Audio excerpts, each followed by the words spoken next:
Hello, everyone, and thank you for tuning in to FranCoach's Franchising 101 podcast series. I am Tim Parmeter, founder and CEO of FranCoach, and your podcast host. Today, we're excited. We have another episode of our segment of the series called In Their Words. In this segment, we hear directly from FranCoach clients who've become franchise owners. We're going to talk all about their backgrounds, what led them to consider franchise ownership, how they navigated the process with the FranCoach team, as well as what franchise they've chosen and how it has gone so far. Today's guest is relatively new into the franchising world, just signed his agreement last week, and has and is still overcoming some obstacles around licensing, funding, and even everyone's favorite pandemic, COVID. But despite all this, is all set to open up the new franchise in early 2021. But before we tell you that story, we definitely have to tell you this one. So, FranCoach, who are we? We are a national search firm dedicated to working with individuals who are interested in owning a franchise. We're partnered with over 500 of the top franchisors in the country, spanning nearly 60 industries. Our goal is to help clients find the best franchise to own for them. And our goal of the Franchising 101 podcast series is to help educate people on all aspects of franchise ownership. Joining us today is gentleman down in lovely Valrico, Florida, and is the brand spanking new owner of Architect, Mr. Nick Johnson. Nick, how are you today, sir? I am great, thanks, Tim. How you doing? I am good. There was a lot of words from my little COVID lungs right now to spat out. So I'm glad I'm about done talking. We'll get you going with everything, man. Thanks for joining us. How's life in Florida today? It's great. It's chilly for us Floridians here in the 50s. Most people would love it, but it's downright cold right now for us. And as a part-time resident of your area and also a resident of Arizona, I love fake winter where it's like, ooh, I need to put on a little hoodie because it's in the 50s, and everybody much north of us usually uses a particular finger to point at us when we start talking like that. So that's right. So cool. Well, I appreciate you joining us, man. Want to hear kind of all about your journey with this and on your way to franchise ownership. Maybe kind of give everybody a little peek at kind of your background professionally that kind of got us to this point. Yeah, thank you very much for having me as well. It's been a great journey, and I've certainly appreciated everything that you've done along the way and helped us out. I've been in big box retail the majority of my career, over 30 years as an executive with a lot of big box retailers. And, I had an opportunity as the company was purchased, my last company, and I was released from duty and given compensation. I had a chance to sit back and go, wow, what do I really want to be or do when I grow up? And I had always kind of in the back of my mind thought about being a franchise owner, but never really took the step. And when you and I first chatted, that's when I realized that, this is a great chance for me to look at it and see if it's really viable. And that was the beginning of the process. Awesome. And I guess when we first started talking, was kind of end of end of August, first of September. What were your kind of, I guess maybe if you were thinking, hey, we're kind of looking into this, and here's this Tim guy calling me, let's figure this out. If you would have kind of placed some odds on you being a franchise owner right now, back in end of August when we first talked, what do you think you would have put those odds at? Probably about 25%. I was interested, as I always say, but not committed. I didn't really believe that I could overcome what I thought were a lot of the challenges of franchise ownership. Well, talk about that. What were some of the things that you looking from the outside looking in at franchise ownership, you thought might be the things that would stop you? Well, the first one was the cost. I had this feeling in my head that there was this tremendous outlay of money in order to purchase franchise, which I found is not always the case. I thought that, there were certain requirements for owning a franchise that were unrealistic, which were not the case. And then honestly, it's not something I've ever owned my own business. I've worked for big box retailers and done a lot of stuff in my life, but I've never owned my own business. So I wasn't sure if the skill set I had was going to match, and turns out it's better than matches. So we're good. Yeah, and I would say that's and the reason why I asked that is because those are pretty common things, especially the cost. And then, you had spent your career in big box retail and some really big companies, right? If you spouted off a couple of those, there's people are going to recognize those, and so to take that skill set and try to transfer that into another industry in the corporate world is really challenging. But when you kind of figure out what you're good at, what you enjoy doing, you were running a big chunk of somebody else's business. So that to me, that's always the easy part. The skill set's there. It's kind of figuring out what that really should look like, and then kind of getting that match, right? Yeah. So, and one of the things, and this is really common too, you know, initially when we talked, based on your experience coming out of retail, kind of thought the franchise had to be retail related. Well, I've been in retail, therefore it must be in retail. But we pretty quickly found out that wasn't the case. Um, and maybe it's kind of go back to when we got to the point of introducing you to franchises. And I think we started with four, and one of which was retail. What were your thoughts when, like, okay, here's the four? Can you think back to what your kind of where your mind went with those? Yeah, and as you said, I really was in a comfort zone around a mindset of I should stick with retail. That's what I'm good at. It's what I've done for 30 years, right? But as we began to look at these that you set in front of us, of course, I gravitated directly to the retail, but then I started to really look at what I was going to do every day. And that's what really changed my mind, I think. And I believe the retail one was the first one that we dismissed. Yeah. Yep. Yeah. Yeah. And that's more common than people realize, right? And you it kind of there's a point where I think this stuff starts kind of kicking in. But you said it. It's like, okay, well, what am I really doing every day? Right? I always refer to it as the get out of bed test. Right? You're gonna get out of bed. You're gonna go to work at your business. Just because you always went to a retail place doesn't mean that's where you need to go. And so you're right that the retail one was the first one eliminated. And then what was it? And ultimately you kind of went into and I don't think it really took us too much longer after that to kind of get it narrowed a little bit more, but Archidec kind of clearly became the one. I guess maybe give everybody a quick little let's hear your owner elevator pitch for Archidec. Tell everybody what I know what it is, and wish you were in my backyard doing some stuff at my house. But tell everybody what Archidec is, and then maybe kind of walk us through how'd you know that was the one? That's a great question. But for me, it really, I think, and you said this early on in the process, is you're going to just know. It's just going to present itself, and it's not going to be a choice. It's just going to be the one. And that was the case here. Architect is a company that does outdoor living space, either building or remodeling. So building decks or patios or sunrooms or outdoor kitchens. Really, where, especially during these tough times in COVID, a lot of folks are spending a lot of time or wanting to spend a lot of time. It's a great business, and for me, it's very exciting. I grew up in a family of contractors. My dad was a contractor, carpenter, developer, so I've been in the business quite some time. Early on in my first part of my career, when I was very very young, and so I love it, and it's something that I'm very passionate about. And I do a lot of do-it-yourself stuff at home. And so when this one came up, and I looked at how they created it, the professionalism of the company, and just really overall what it is I would do every day, it was obvious choice for me.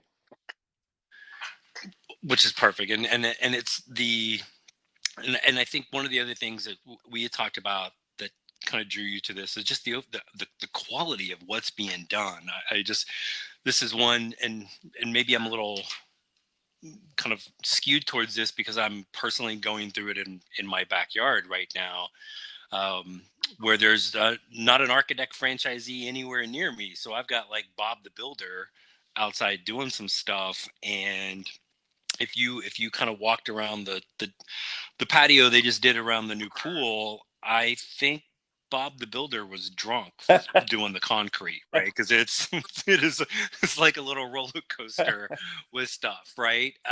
And just the overall quality of work that Architect brings to the table. No, that was a huge thing for you as well. Yes, I did not want to be a price leader. I wanted to have a quality product, and this company absolutely represents that. They have design and architectural services available, 2D, 3D renderings. I mean, just the capability alone of putting something in front of a customer and saying, this is what this could look like. And then the building itself, all absolutely over spec, over code, absolutely incredible product. And so, very exciting.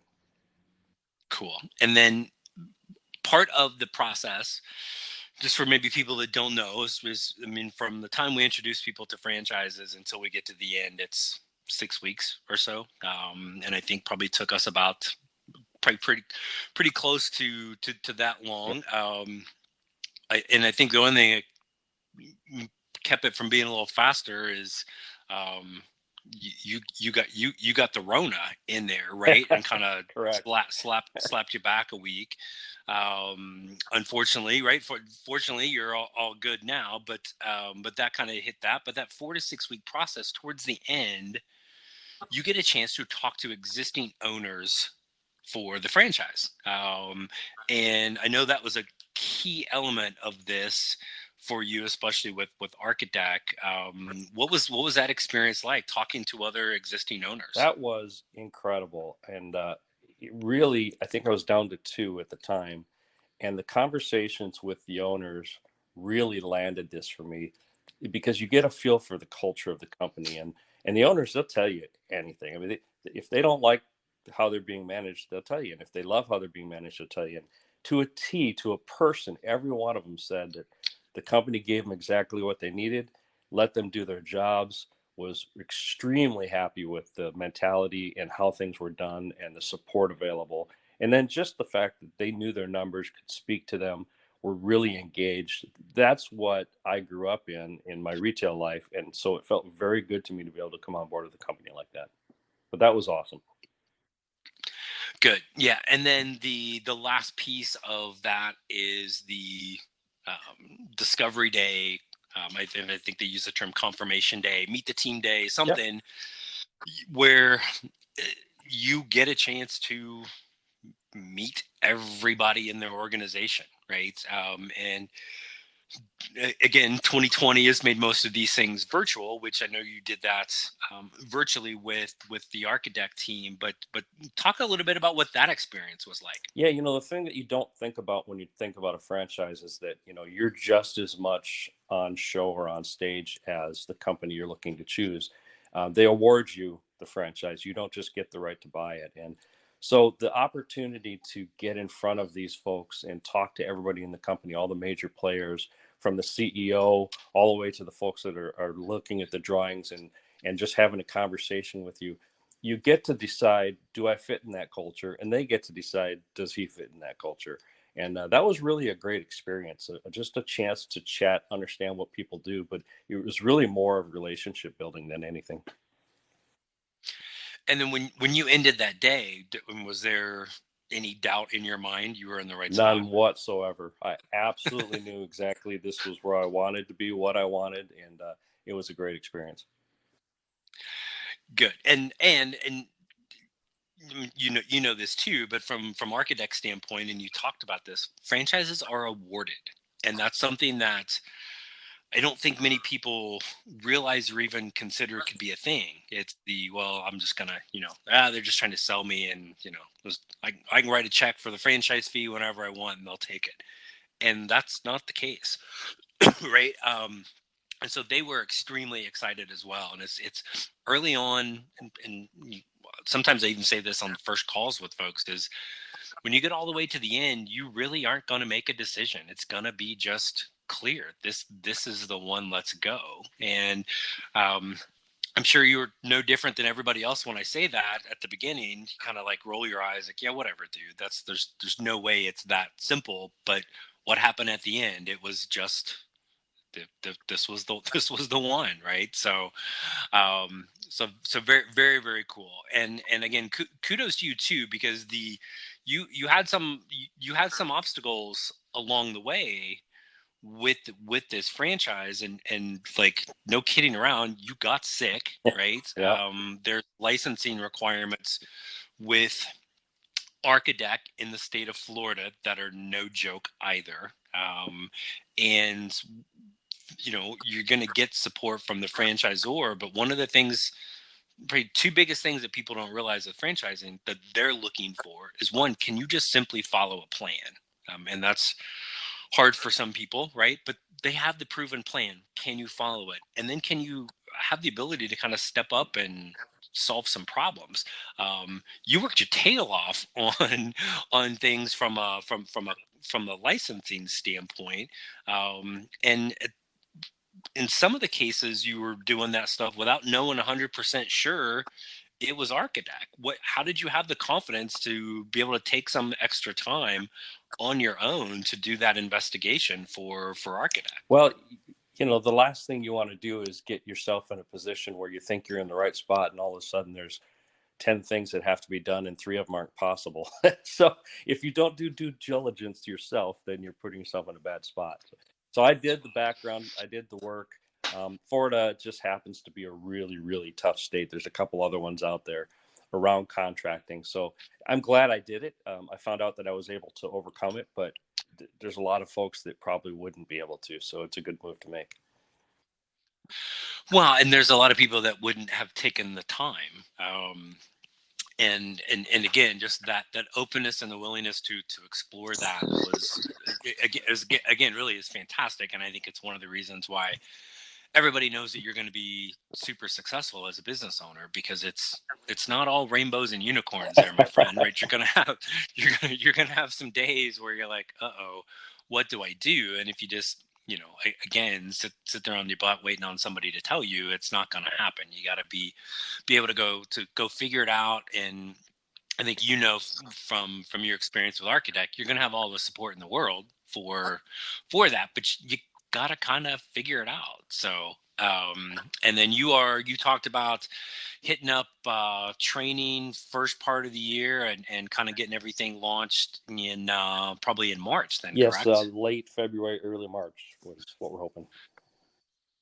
Gotcha. So clearly, anybody in the Tampa, Florida area that needs something in their backyard, we now know who we need to call, correct? Exactly. And let me tell you, there's a lot of beautiful days here in Florida, so you might as well spend them outside.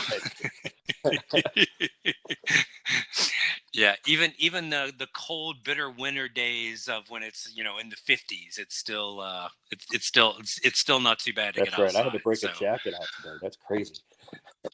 oh my gosh, are Yeah, you I'll be okay? all right.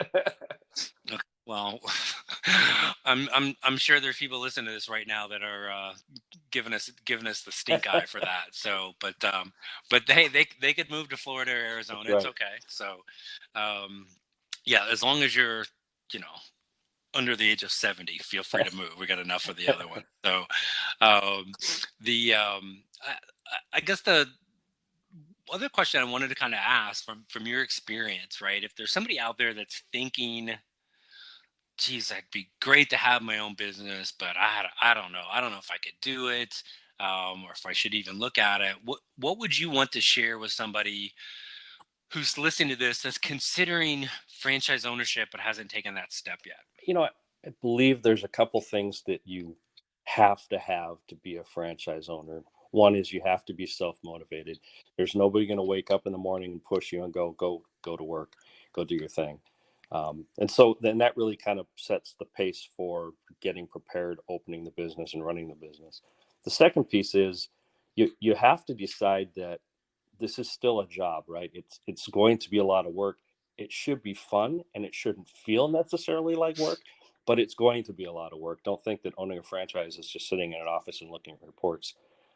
But if you are the type of person that feels like you can make something great even better, that's probably the right road to take. That's probably a franchise, because you have to follow a plan, but you can take that plan and tweak it and do little things and make it better and be very successful. And I think that's what really excites me about it.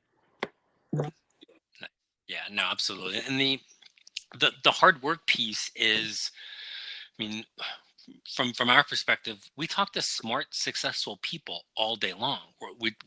Our client base is not, no offense to the cashier at Walmart, but that's not our demographic. It's the directors, the VPs, the C-level folks.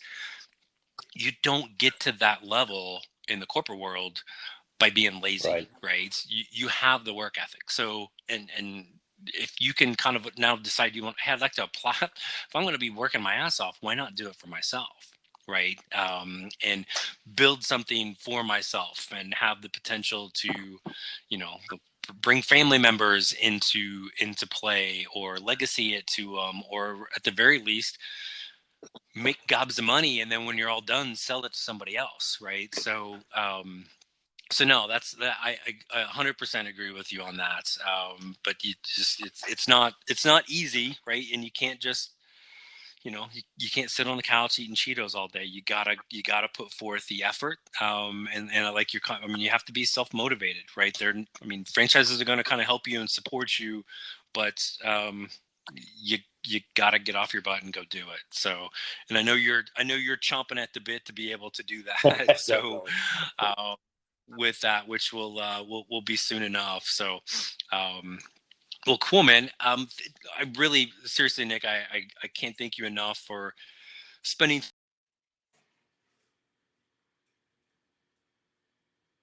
get started with this. So thank you so much for joining us today. No, thank you. Thanks for the opportunity, and very much thank you for all the help and support. I know I called you several times with, oh my God, the world's ending, but it didn't end. So it did. good, It did. It didn't. Walking me off No. That's and hey, you're gonna have some of those days as a franchise owner too. So, because trust me, there are days as a business owner where it's. I mean, the thing, and it's a little cliche, is that, hey, your worst day as a business owner is still better than any day you had working for somebody else, because you get to figure everything out if there's something that goes wrong. So, so thanks so much for that, and for all of our very loyal podcast listeners, we hope our Franchising 101 series continues to provide insight into the amazing possibilities that can be achieved as a franchise owner. Be sure to subscribe and follow us on your favorite podcast platform to ensure that you never miss an episode. If you'd like to learn more about becoming a franchise owner, then let's schedule a brief introductory call. Click the link in your podcast window, or you can find us online at francoach.net. There's never any fee for our service, so we encourage you to take that first step today to help create your better tomorrow. Thanks, everyone. Stay safe and have a great day.